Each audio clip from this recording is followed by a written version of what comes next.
This is an exhibit of the Lee Historical Society called Lee Comes of Age, and it covers the second half of the 19th century in Lee, 1850 to 1900, which was probably one of the greatest periods of growth in the history of the town.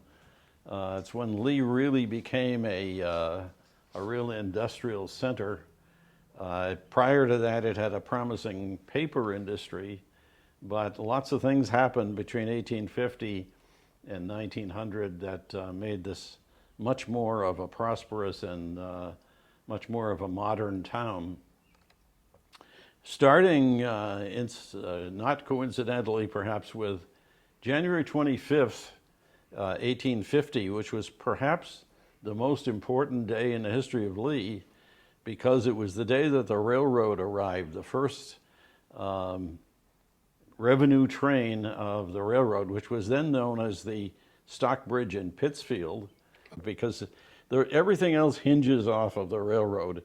Once the railroad came to town, it really opened Lee up. Lee had been a pretty remote and difficult place to get to until the railroad came, and it opened up the entire town. So the railroad is a key here. But the other eras that we'll be talking about, the other parts of this era, are the coming of the marble industry, the effects of the Civil War on the economy, the building of downtown Lee as a modern downtown with modern brick and marble buildings, and finally the effects of the Gilded Age. So we'll be talking about each of those.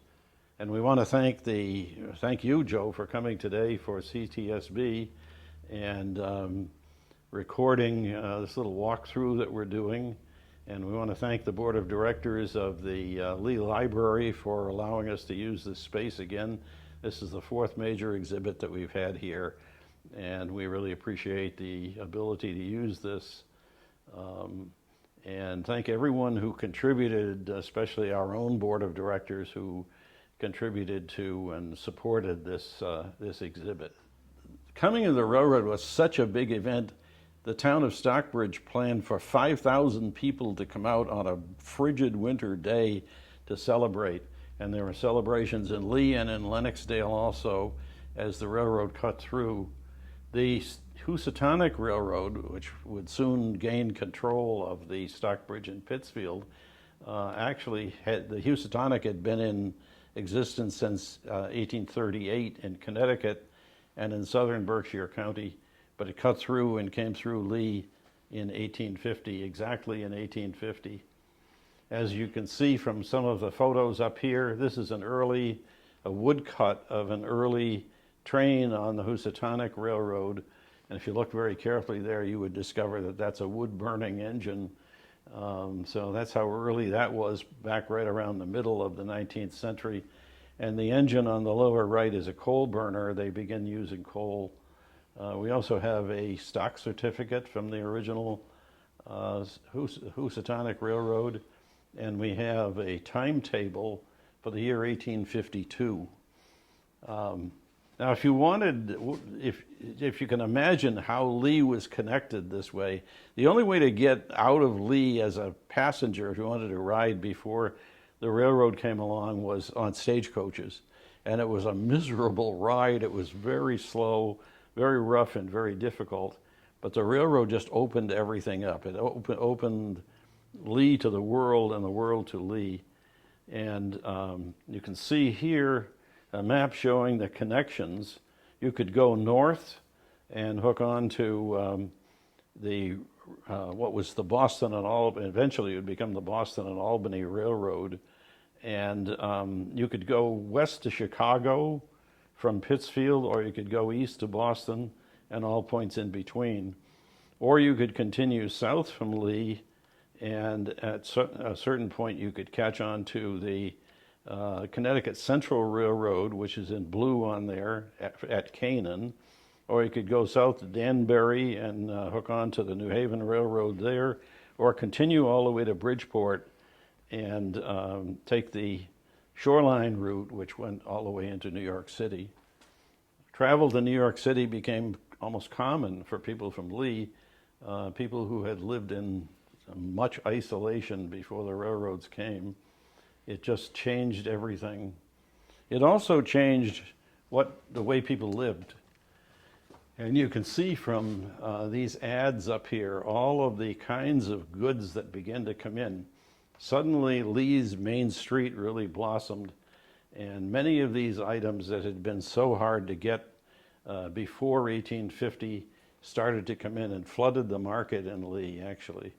Another great little picture here of a Housatonic Railroad train, that one taken actually in the village of Van Duzenville,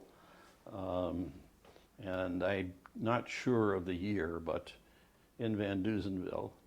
By 1877, an astounding 5 million pounds of freight was shipped into Lee, and about more than 2.5 million pounds of freight was shipped out. And you just, it's mind-boggling what the railroad brought. We also have to remember, and it's hard to picture now, but the railroad was as much about passenger service as it was about freight.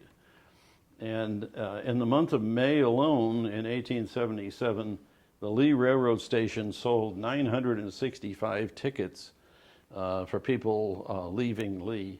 And no doubt an equal number of people came back in. So the railroad just changed everything. It ushered in the cottage era, which was coming shortly thereafter. It ushered in the tourist business. You can see here, this is about tourism in the Berkshires. When the area was known as the Switzerland of America. And here we have down here a listing of all the local places that people could come in and stay, all the tourist locations. And 2 of these on this list are in Lee. The cottage era brought in not just the cottagers, they rode in style. This is the interior of a private rail car, which is sort of the equivalent, the modern day equivalent of a private jet airplane riding in these beautifully furnished private rail cars. And these were frequently parked either at the Lee station or at the Lenox station on the sidings in either one. Many of the cottagers like to actually get off the train, coming from New York, like to get off the train in Lee, and their carriages would meet them in Lee and take them over the hill over past what is now Highland Farm and take them to their cottages over there. So the railroad was just enormous in its effect. But not everybody loved it. Sometimes trains would destroy property. They would set fires inadvertently, obviously. There were people, there's a list of people here who died or were seriously injured by trains, property, horses, and so on that were killed by trains. We have a picture of the Park Street crossing here. Crossings were especially dangerous and very, very much concern for the public who weren't really used to having these trains coming through. Mind you, these trains were only traveling at about 8 or 10 miles an hour, but once they hit something, they did a considerable amount of damage. If you look carefully in this picture, there is a gatekeeper. There's a gentleman seated in this picture to the far right. They had gates at the crossing, and his job was to anticipate the arrival of the trains, which would whistle, and he would come out and put the gates down to block the crossing to keep horses and teams off of the tracks. All right, if this banner, which is a professionally produced banner to our specifications, looks familiar, it's because it was in a previous exhibit. But we thought it was appropriate to bring it back because it shows the timeline of the Lee paper industry. And on one side, we have events that were occurring in Lee on the left side in these periods of time all the way up to 2019. And on the right side, we have events that were occurring in the nation at the same time. As we know, the paper industry began in Lee in 1806 when Samuel Church built a mill in South Lee. And at that time, just to put it in perspective, Thomas Jefferson was President of the United States, and the Lewis and Clark expedition had not yet returned. So that's a good many years ago, to say the least. And this goes all the way through the history of Lee paper. Certainly the era of just before the Civil War, when there were 25 paper mills operating in Lee. And Lee briefly was the largest producer of paper in the United States in that particular era. It soon, being a small town, it couldn't maintain that position, and it soon lost out to Holyoke, which became the largest producer of paper thereafter. So that's a little history of the paper industry that really puts a lot of this exhibit in perspective. All right, the railroad had everything to do with Lee getting its second industry, which is the marble industry. It could not have existed on a large scale without the railroad.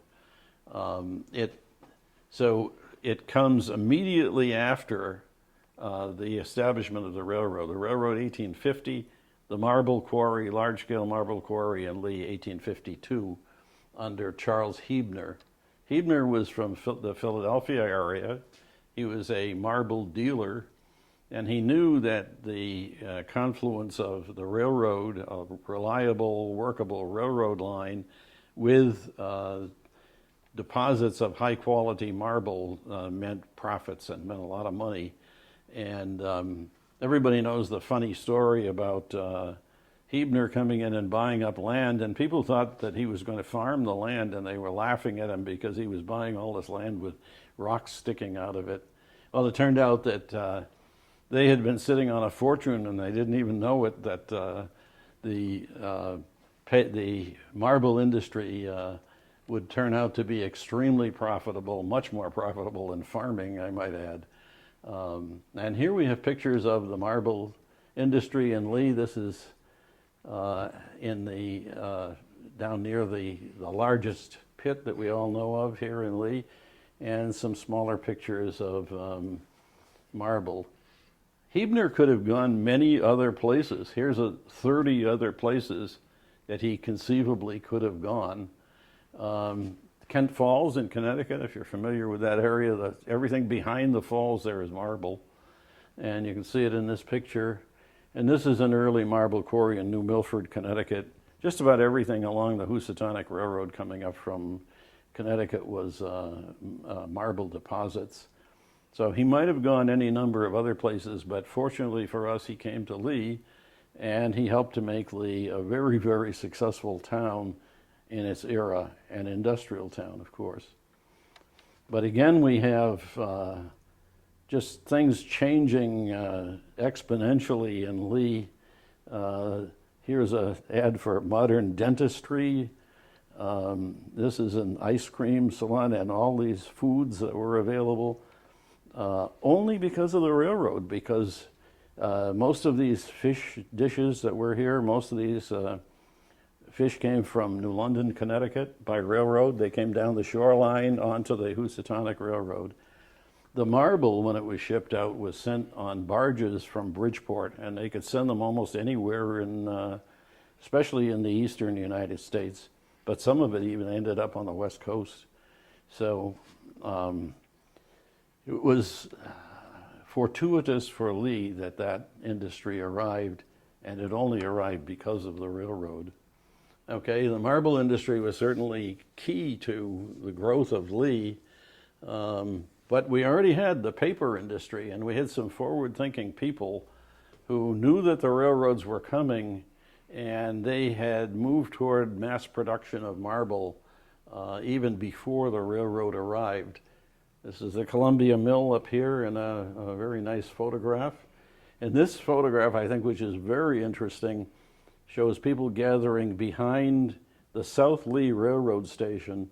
And this is the Willow Mill, which is down on Route 102. If you went over the other side of the bridge here, you'd be on Route 102.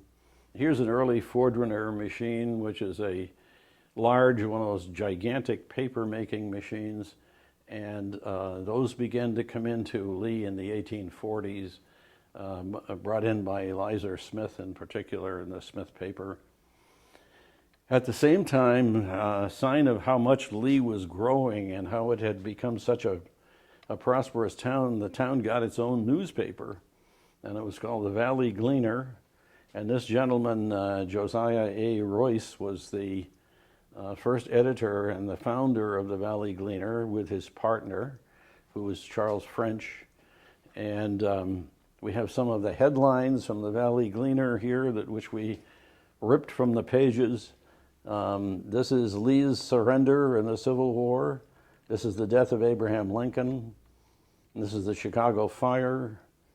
And this is Custer's last stand. This is the building of the Statue of Liberty, or it's being put up in New York Harbor. And this is the beginning of boys and girls basketball at Lee High School. So these are all from the Valley Gleaner, and so it's a sign of sophistication by the standards of that era to have a newspaper come in, and it's a great resource to us. The Lee Library has this resource online, and it's a great resource for us in doing our research, so we very much appreciate that. All right, this banner also was included in an earlier exhibit, so perhaps it'll look familiar to some people, but this is the history really of some of the most important or most noteworthy places where Lee marble found its way. In Washington, for example, in the wings of the Capitol, a small section of the Washington Monument. In New York City, Grant's Tomb, St. Patrick's Cathedral, many other places, Columbia University campus, and so on. In the Boston Public Library, the State House Annex in Boston, Philadelphia City Hall, Baltimore Courthouse, and all the way to Los Angeles, the Armory in Los Angeles. And there's a lot of Lee marble in the area. I'm sure you are familiar with some of the buildings in Lee and in the surrounding towns, which were built from Lee marble. So it's a great history of marble, starting with Charles Huebner in 1852. And we'll move along to the Lee Historical Society banner, Joe. This is our banner for the Lee Historical Society. And we should probably take pains to explain, even though this says Town of Lee on it, that the Lee Historical Society is not a town board. It's a private nonprofit corporation. We're dependent on our donors and our members to keep going, and on fundraising. And an exhibit like this, as you can imagine, costs quite a bit of money. So we very much appreciate our donors and our members in supporting us. We do not receive any direct support from the town of Lee. We started here actually with the end of the Civil War because, you know, in previous exhibits we've talked about the war itself, but we do get along to how Lee soldiers were involved and so on. These are events that took place at the end of the war, the Grand March, Grand Review of the Armies in Washington, D.C., and you can see these huge parades which took place after the Civil War. And we all know that in Memorial Hall, the plaque shows 38 men from Lee who died during the Civil War, died in combat-related or other incidents in the Civil War. And there was a great loss to this town to lose those 38 men.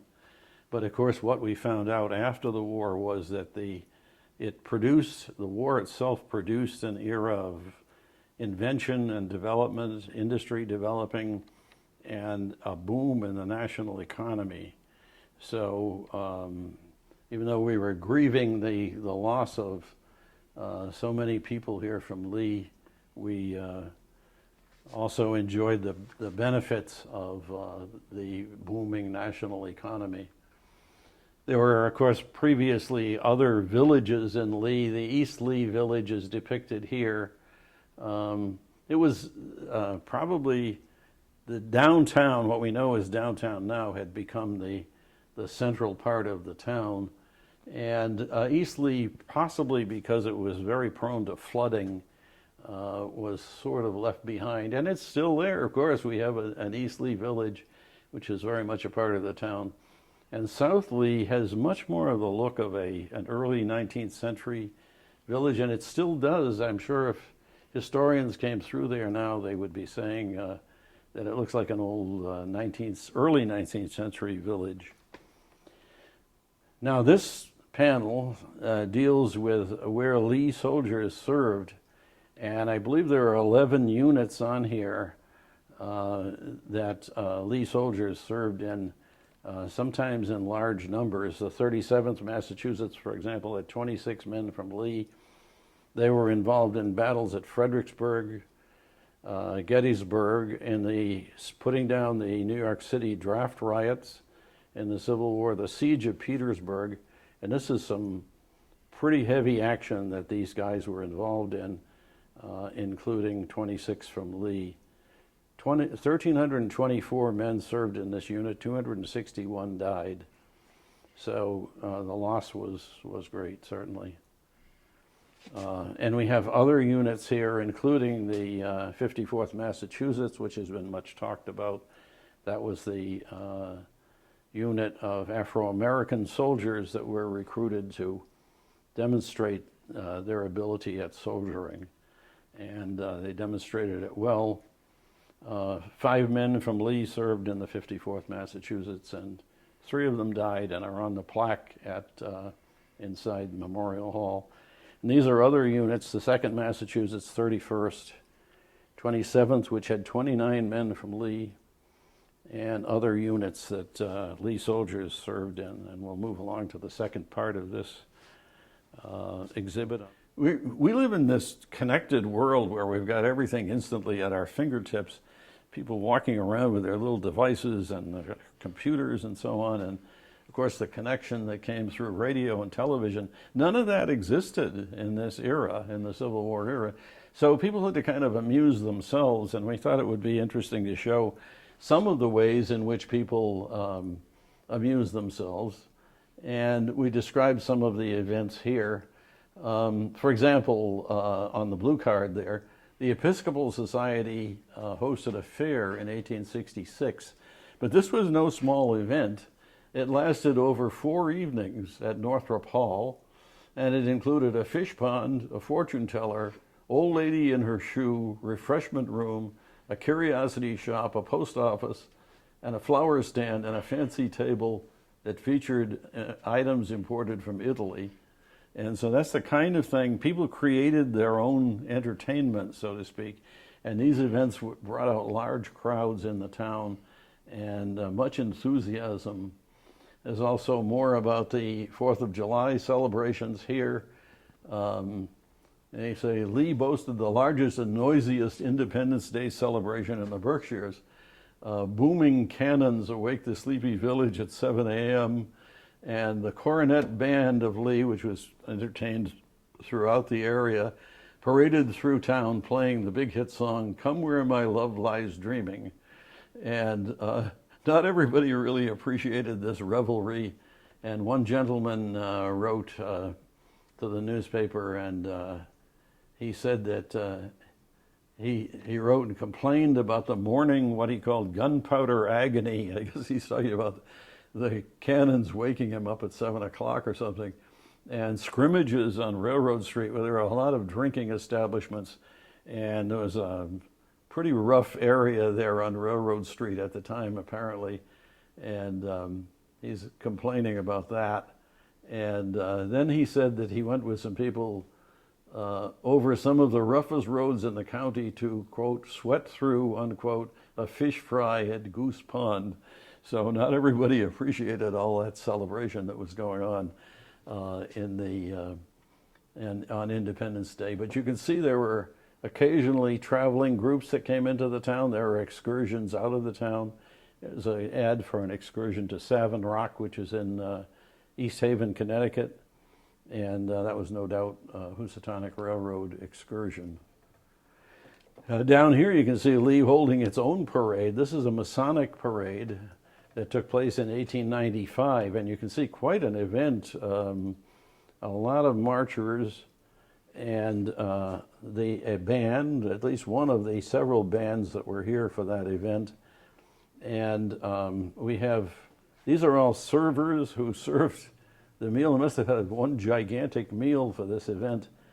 But they had people from Masonic temples from all over the area taking part in this event. Sports were becoming very big. You can see a picture of a Lee High School football team here. And you can read about different sports events that were taking place, including RFS of Lee defeated by Edwards Place of Stockbridge in a baseball game by a score of 44-42.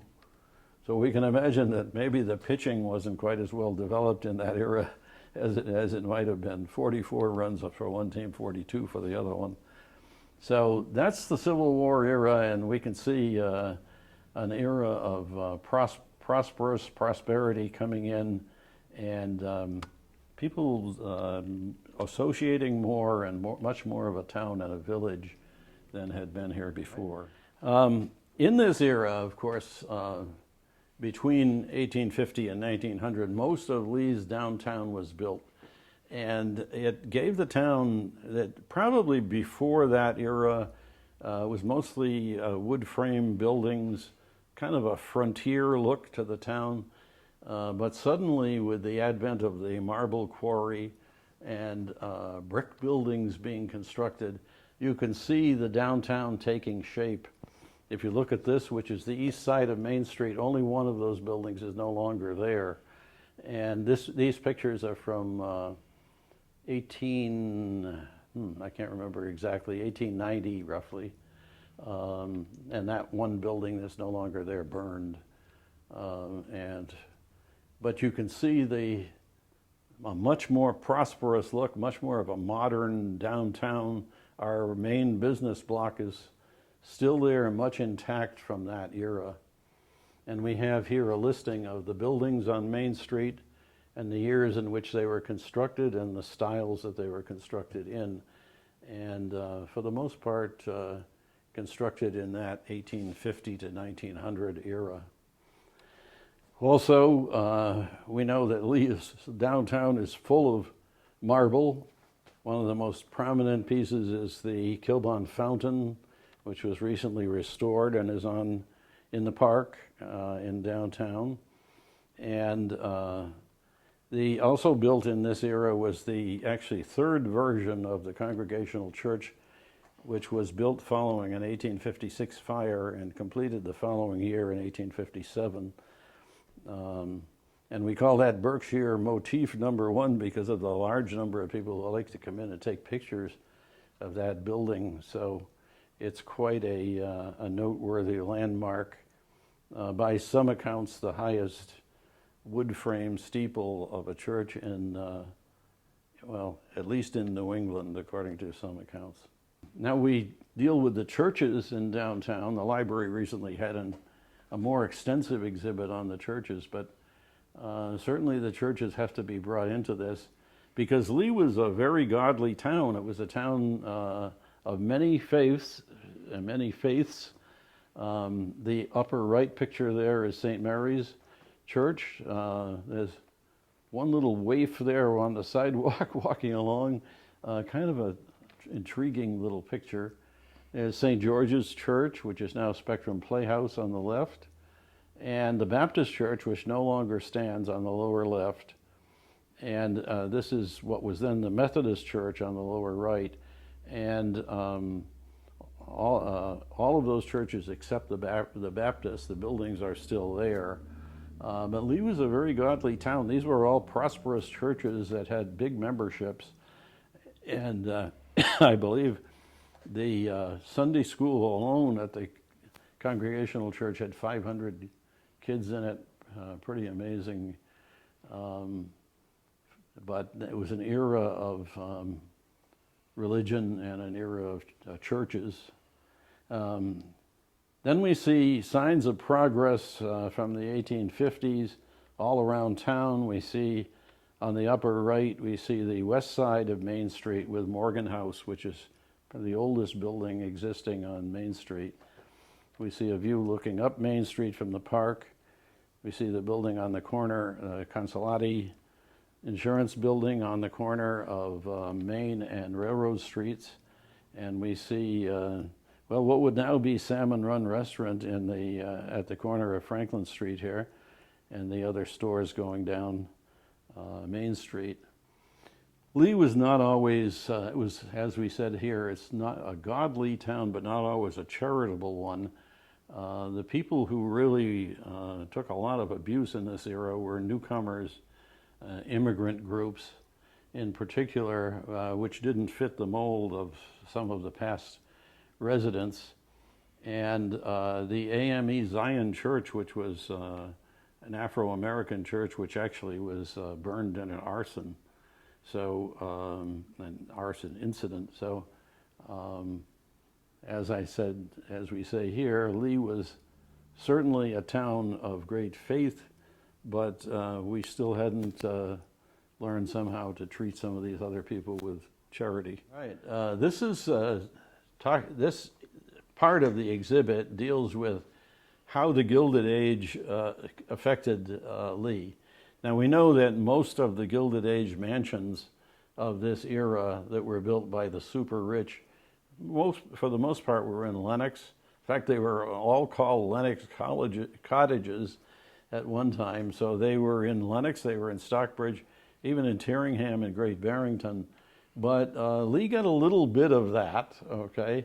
So in the upper middle of this Gilded Age banner, you can see a picture of Highlawn House. That's the house that's over the hill from Highlawn Farm, and that house is clearly in the town of Lee. They called it a Lenox cottage, but they were living in Lee whether they knew it or not. So that building was owned by, it was a wedding gift to Lila Vanderbilt Sloan, is the lady in the right on the picture down here. And that's her husband, William Osgood Field, above her there, from a very famous Stockbridge family. And so we're very proud of having one of the Lenox mansions, which was actually a Lee mansion. And we go on down to the lower part here, and we see additional signs of the Gilded Age actually in Lee, especially Erskine Park, which was the home of George Westinghouse, the fellow with the big mustache there on the left. And much of his estate, the home actually, which is depicted in the upper middle there of Erskine Park, was actually in Lenox, but he was right on the Lee line, and much of his property was in Lee. If you drive up Summer Street today, this building's called the Playhouse. It's still labeled as the Playhouse. That is in Lee. That's a relic of the Gilded Age, which is still in Lee. He built that for the children and the family too, as a play place. And you could see in the other picture below the picture of the house is a view from the porch of their home, and it's looking right down onto Laurel Lake and across into Lee. So these are buildings that actually had a presence in Lee. Also, the Mount, Edith Wharton's home, had a presence near Laurel Lake, which was in Lee. So these are the only three of the estates that actually had significant presence in Lee. And also, if you look up at the upper panel on the lower left, you can see the trotting park, which was located on Route 102. That was a horse race track. And so if you saw a Gilded Age cottager like Mr. Westinghouse or one of the Vanderbilts or somebody in Lee, it was most likely for one of two reasons. Number one, they might have been getting off the train and headed over the hill over to their cottages in Lenox. Or number two, they might have been headed for the trotting park, where there was a lot of action and a lot of good times. Trotting Park was a very, very active. They had crowds there of up to 5,000 people in the 1870s. So pretty amazing. They'd have live music, a lot of food, probably some illegal betting on the horses. And in 1873, there were horses called Mother Ann Lee, Gadabout, Major Warfield, Captain Jinks, and Lady Blackhawk running. I'm sure Mother Ann Lee would have been thrilled to know that they named a horse after her. So the end of the Gilded Age, a period of great, a period in which people had small number of people had very, very great wealth and didn't much share it with anybody else. And that era was coming to an end with the development of a lot of literature which developed against this system and demanding more equality in the society. And the group of people who began writing about this, the abuses of the Gilded Age, were nicknamed by Teddy Roosevelt the muckrakers. And here are some of the most prominent muckrakers. Ida Tarbell on the left, the little lady with the straw hat there, was known as the little lady who brought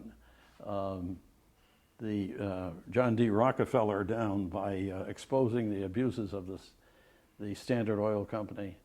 At that time, Rockefeller had 96% of the oil business in the United States under his control, and he was the richest man in the world, while the people who worked for him were working at starvation wages. So the other feature of this era, which was perhaps the scariest feature, and it was an equal opportunity employer, it was disease. And it affected both the rich and the poor. And the town attempted to deal with this in various ways, and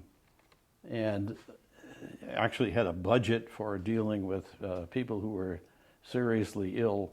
But you had diseases like smallpox, whooping cough, diphtheria, many others which were sort of out of control. And so-called cures, which weren't much use of much of anything. We've got some ads here for some of those, such as Dr. Flint's Quaker Bitters, that sometimes they would make outlandish claims. There were no pure food and drug laws in the U.S. until 1906. So prior to that time, you could make just about any claim you wanted to make about a medicine and claim it cured everything, and often did not. But in 1895, the town moved to change all of this by attempting to control diseases with rules and regulations of the Lee Board of Health. And three gentlemen took over as the Board of Health. And this particular set of rules, which appeared in the Gleaner, goes into detail about how to prevent disease. For example, where wells should be located, should not be located near cesspools. Night soil, which of course is human waste, could be removed, was required to be covered with earth or ashes before removal, and could only be removed during certain hours. So stuff about dead animals, stuff about where people could be buried and who could come into the town. The only way they could find to control these diseases was by isolating people.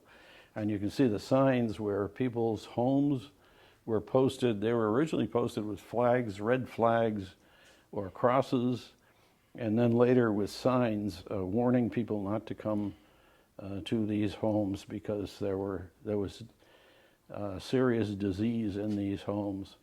But they began to figure out that they could, by isolating people and by inoculating people, that they could control these diseases.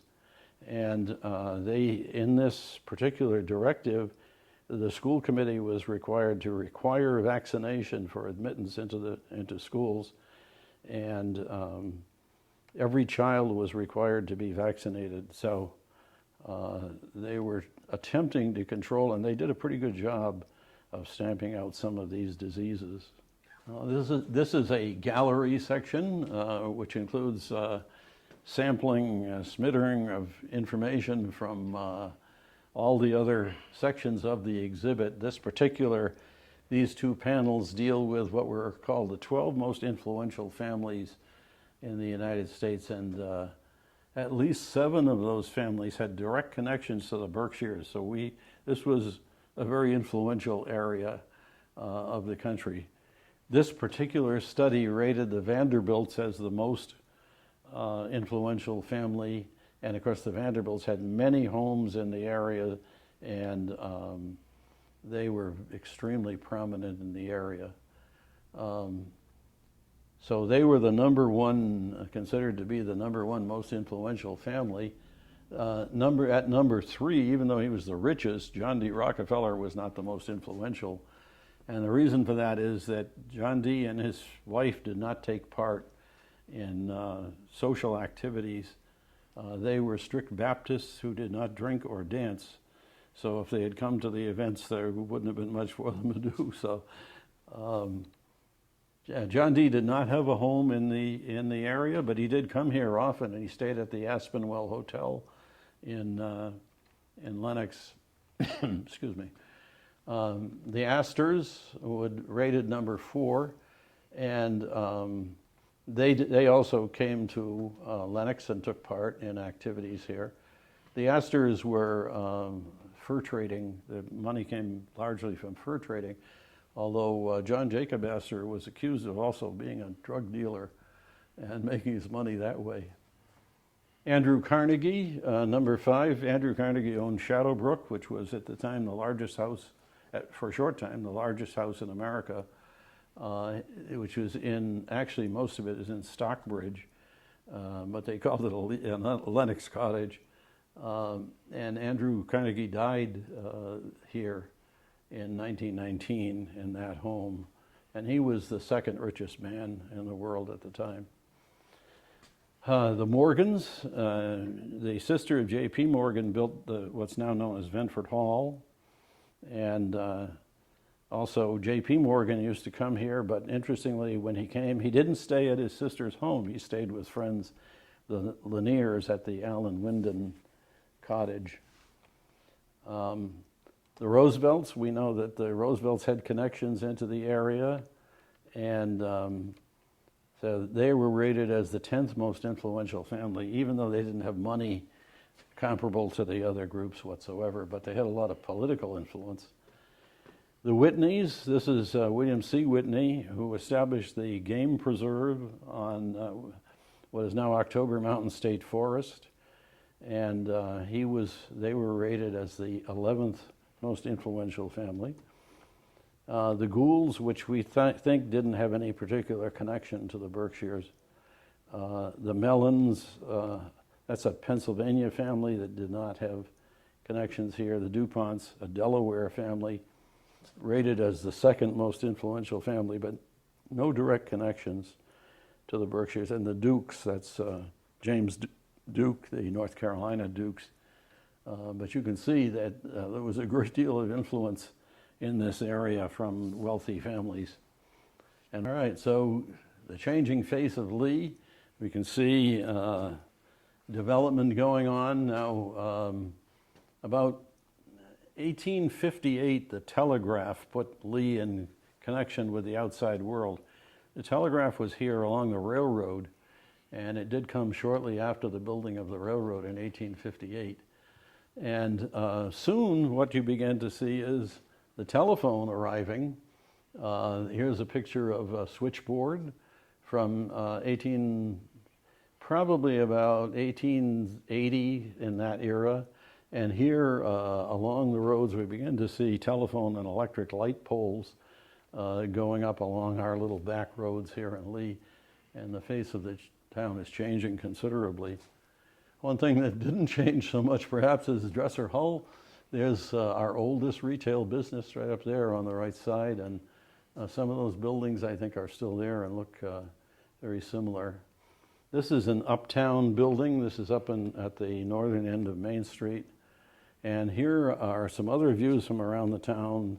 The former Episcopal Church in South Lee. The chapel, which was located out on Route 20 East in East Lee. The farmhouse at the Mount, this is the building which has recently been returned to the Edith Wharton Restoration, and they're going to restore that building, which is right up at the end of Laurel Lake there.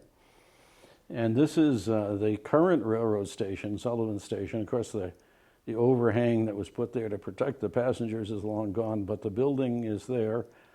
That building was actually built, it was the third railroad station we had in Lee, and it was built in 1895 by the New Haven Railroad after they acquired the Housatonic.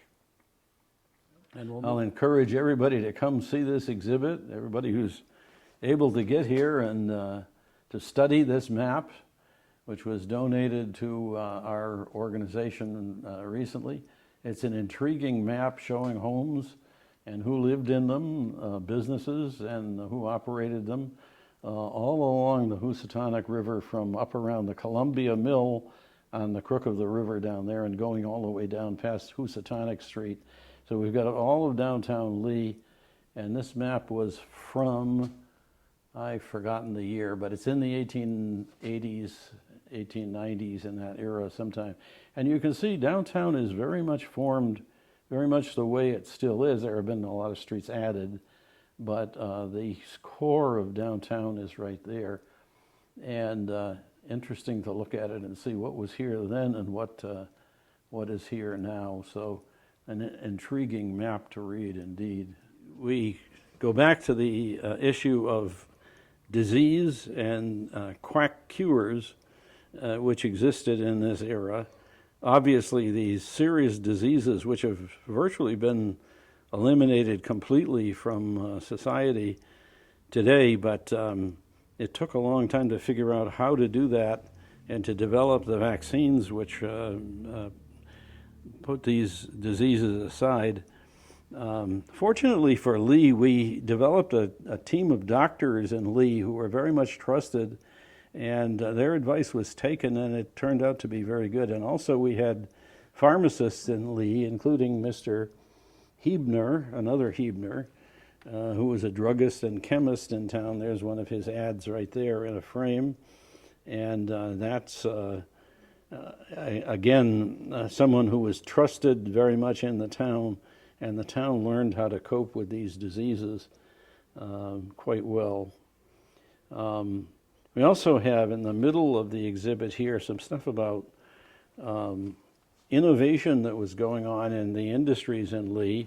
This is a improved revolving paper cutter developed in Lee by an inventor in Lee. And there's a bronze plaque right there that was attached to one of the machines. Those are on loan to us from Mr. Charles Flint, a retired antiques dealer who's been very kind to our organization. And here we have the cutting machines. These are each individually operated cutting machines that operated on steam power, and you can see they're inside the quarry. And the Hebners and their successors, the Gross brothers, were quick to adopt innovations of that kind and to make the quarry very successful because of it. Here again, another nice piece that we have, which is on loan from Mal Eckert.